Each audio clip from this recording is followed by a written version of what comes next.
দেখুন কি এক প্রেমের আত্মকাহিনী। প্রেমিক আর প্রেমিকার কি রোমান্স রে ভাই। প্রেমিকা তার প্রেমিককে মধুর সুরে বলছে, আচ্ছা তুমি কি আমাকে সত্যিই ভালোবাসো? বিশ্বাস না হলে তোমার পরীক্ষা করো।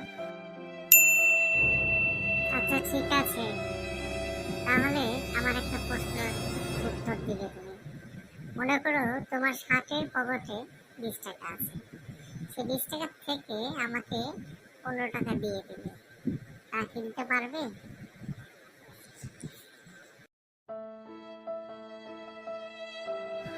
তখন প্রেমিক মনে মনে ভাবছে, আহা কি সমস্যা, আমার এই অতি মূল্যবান টাকা, এটার গুরুত্ব আজকে অনেকটাই বেশি, সেটা